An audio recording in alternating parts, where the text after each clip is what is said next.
माझी लाडकी बहीण योजनेत मोठा बदल। आता फक्त याच महिलांना पैसे मिळणार। आताच नवीन जी आर आलाय, त्यामुळे सर्वच महिलांनी लक्ष देऊन माहिती समजून घ्या। मुख्यमंत्री माझी लाडकी बहीण योजनेत सध्या प्रशासनाकडून मोठा बदल करण्यात आला आहे। बोगस अर्जाचे प्रमाण वाढल्याने महिला व बाल विकास विभागाने आता विविध वर्गातील अधिकारी कर्मचाऱ्यांकडून अर्ज स्वीकारण्याची जबाबदारी आता काढून घेतली आहे। आता हे अर्ज स्वीकारण्याचे अधिकार केवळ अंगणवाडी सेविकावर सोपवण्यात आले आहेत, त्यामुळे त्यांच्याशिवाय कोणाकडेही तुम्हाला अर्ज भरता आता येणार नाही। तसंच मुख्यमंत्री माझी लाडकी बहीण योजनेत आता एक नवीन ऑनलाईन पद्धतीने फॉर्म भरावे लागणार आहेत। ज्या महिलांनी आतापर्यंत हे योजनेचे अर्ज भरले नाहीत त्यांच्यासाठी ही बातमी महत्त्वाची असणार आहे, त्यामुळे लक्ष देऊन बघा। त्यामुळे आता ही नवीन फॉर्म कसा भरायचा, फॉर्म भरण्याची नेमकी पद्धत कशी आहे समजून घेऊयात या व्हिडिओमध्ये।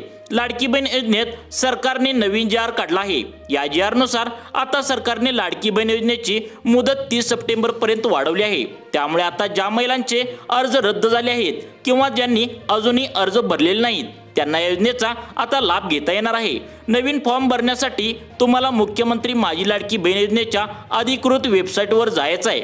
तुम्हाला गुगलवर जाऊन तिथे सर्च करायचं आहे ladkibaheen.maharashtra.government.in यावर जाऊन अर्जदार लॉग इन या ऑप्शनवर तुम्हाला क्लिक करावं लागेल। अर्जदार नवीन असल्यास खाते तयार करावे लागेल, यावर क्लिक करा आणि आधार कार्डाप्रमाणे तुमचं नाव इंग्रजीत लिहून घ्या।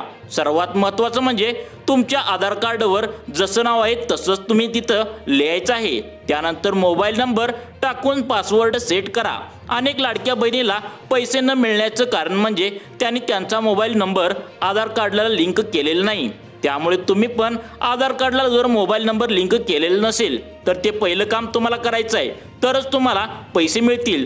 तसेच पुढील येणाऱ्या पर्यायामध्ये माहिती भरून तुम्ही हा फॉर्म सबमिट करायचा आहे। मुख्यमंत्री माझी लाडकी बहीण योजनेचा लाभ आता कोणाला घेता येणार आहे ते बघा। माझी लाडकी बहीण योजनेच्या लाभार्थी महिला महाराष्ट्र राज्याचे रहिवासी असणे आवश्यक आहे। यासाठी डोमासियल असणे गरजेचे आहे। महाराष्ट्र राज्यातील विवाहित, विधवा, घटस्फोटित आणि निराधार महिला यासाठी पात्र ठरवू शकतात। महिलाचे किमान वय 21 वर्ष पूर्ण व जास्तीत जास्त वय 65 वर्ष पूर्ण असणे गरजेचे आहे।